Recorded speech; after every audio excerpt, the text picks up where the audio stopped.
Alright guys, Jailbreak versus Mad City, let's talk about it. So before we get into this, I know some of you guys really love Jailbreak and some of you guys really love Mad City, and there's really no in between. Either you love one game or you love the other one. Some people just don't like both games, and that's fine. But what we're going to be doing in this video is we're going to be taking a look at the actual data between both games, because I find it actually really interesting, and I think you guys will too. Now as well, before this video begins, I do want to say I do like both games. I love Jailbreak, I love Mad City. They're both really fun games, and I enjoy playing them both. But with that being said, let's take a look at this graph right here. Now you guys might be wondering what this is. Now this is a website that BadCC and Asimo made. I'm not sure if I have a link to it in the description. I'm not sure if they want me to have a link to it in the description, but basically what this is that it's a graph of all the big Roblox games. So down here at the bottom you can see a variety of different games down here, and how this thing works is you can basically turn on and off the graph for each one. So like for example, this is the graph for Royal High School, and what it does is it shows the actual player count for that game. So how many people are playing the game at a certain time in the day, on across a week of days. So right here, for example, this is Tuesday, April 9th at about, let's see, what is this, 2 p.m. right here. Here it is, 2 p.m. and then it goes up and up and up, and then right here is midnight. So lots of players actually playing at midnight here for Royal High, which is actually really interesting, because you would think that a lot of people would be asleep because it's a school night, it's a Wednesday. That doesn't really make sense. Now what's even more interesting here is if we turn on the graph for Jailbreak. Let me find Jailbreak down here. It changes the names every now and then, so you kind of need to find it. Here it is right here.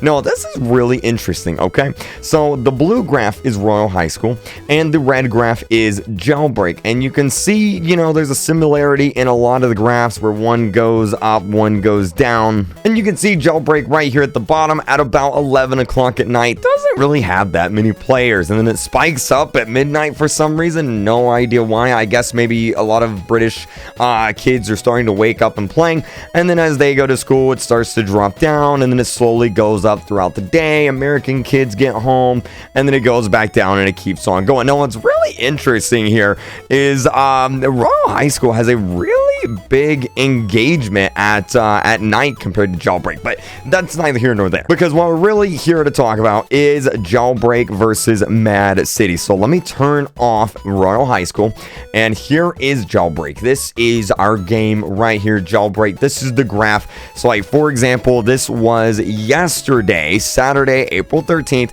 You can see at noon they had about 55,000 people playing, and obviously it goes down throughout the day. At nighttime there's less people playing, and you guys get the idea. The more kids that are awake, obviously this right here is a weekend, this is a weekend, this is a weekend. You can tell which are weekends and which aren't because school days and stuff. But let's go ahead and let's enable Mad City. Now this is a very interesting comparison here, because both games are pretty much similar audiences. It's a prison game. You escape from prison, you rob stuff.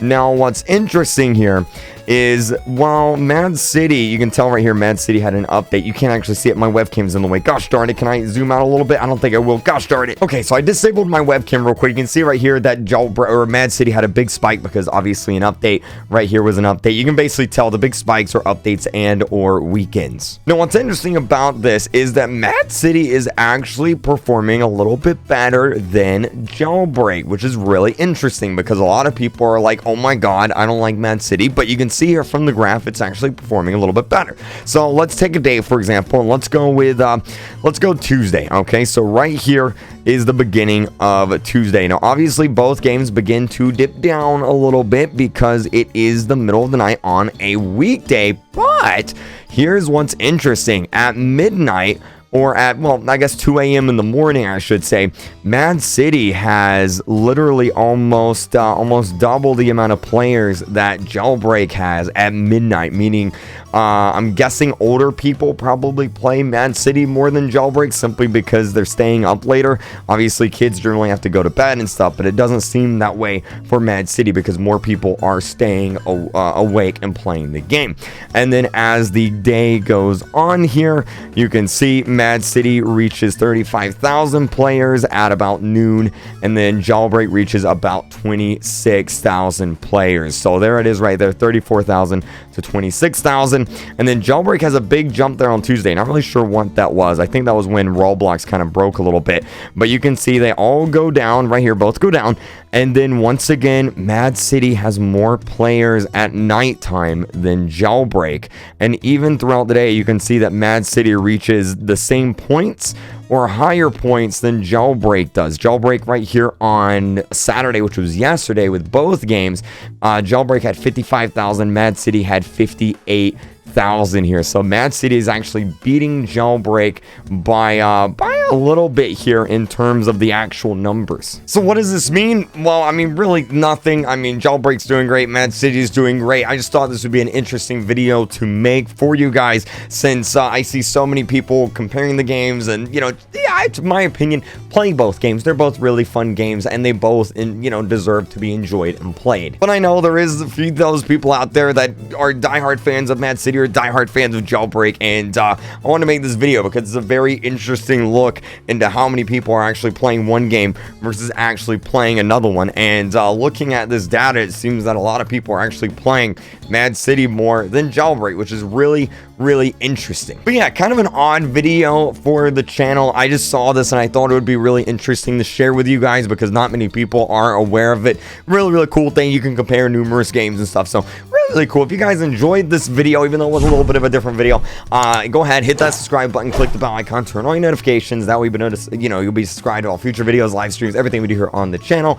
And as always, if you guys want to talk about it, leave a comment down below. I'll be reading them through. I'm curious to see what you guys think, because I know a lot of you guys out there are really big Jailbreak fans. I mean I am too, but you're like diehard Jailbreak fans. So I'm really interested to see why you think more players are playing Mad City. That's my question to you guys, okay? Answer that in the comment section below. Why are more people playing Mad City than Jailbreak? Why is that the case? I'm really interested to see what you guys think. But thank you guys so much for watching, and I'll see you guys next time. Bye!